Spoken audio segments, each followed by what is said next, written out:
Hey guys, welcome to 3 and Out. You can check out the podcast below in the description. And here's what I need you to do.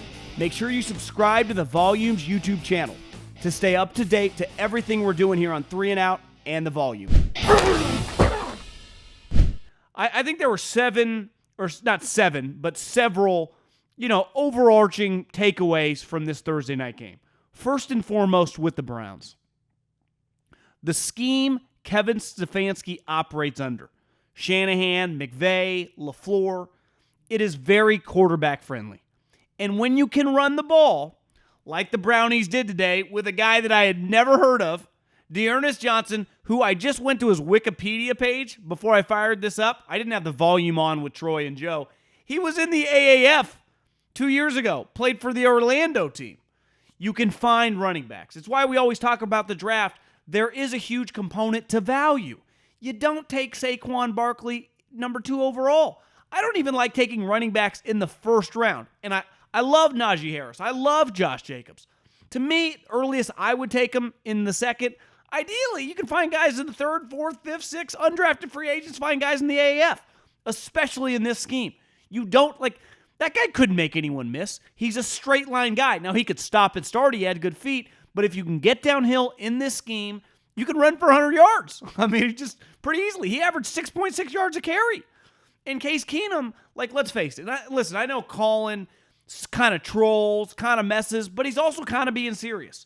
The issue with Baker Mayfield now is he better than Case Keenum? Yes. He's a better player than Case Keenum. Though Case is pretty damn good backup.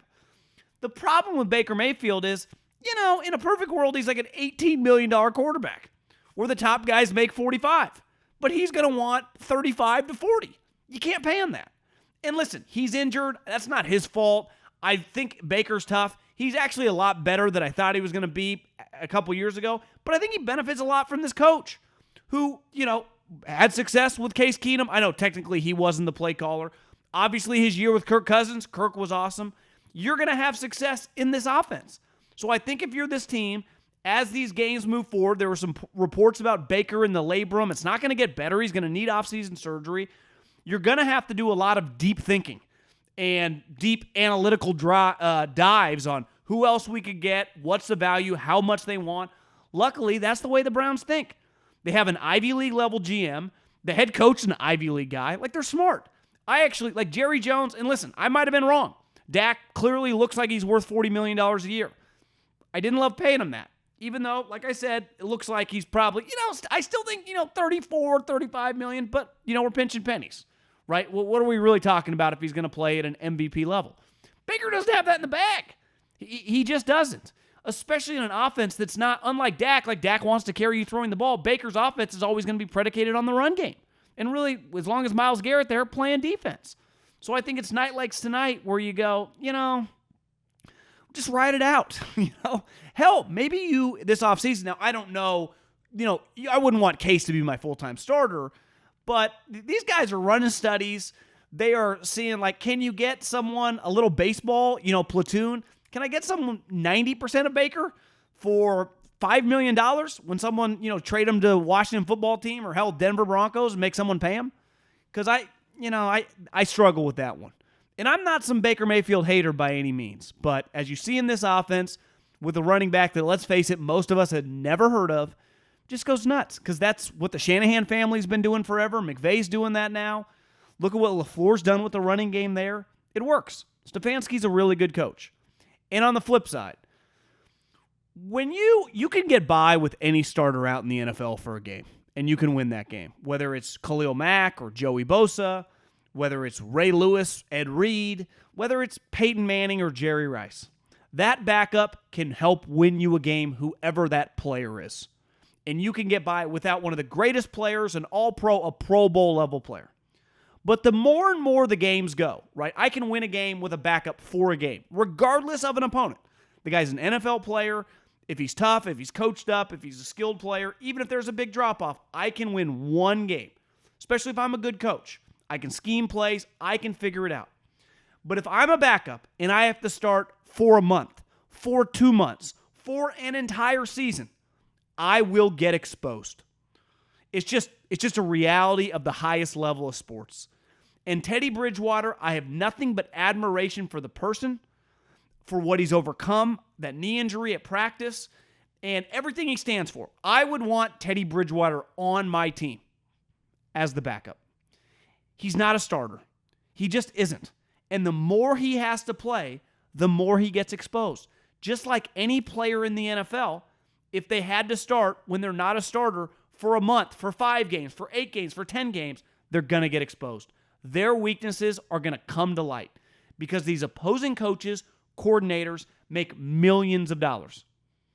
Defensive coordinators in the NFL, all 32 of them make 7 figures. Every single one. And they spend an ungodly amount of time in the film room.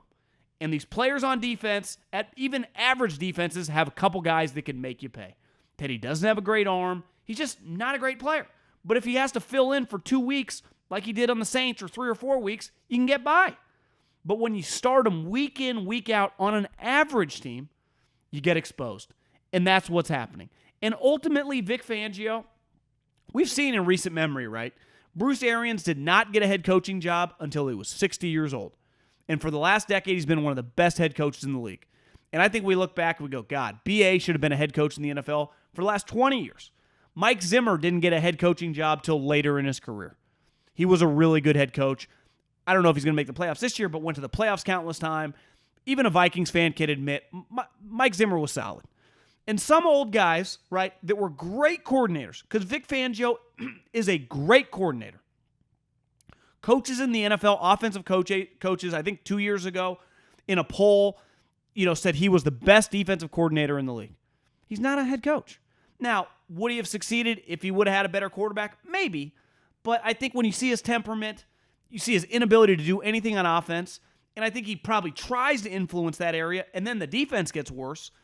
It's just it's just a reality. Like, some guys are just meant to be number 2s, and luckily in the NFL, being a number 2 pays, at Vic Fangio's level, someone will pay him $3.5 million to be their defensive coordinator next year.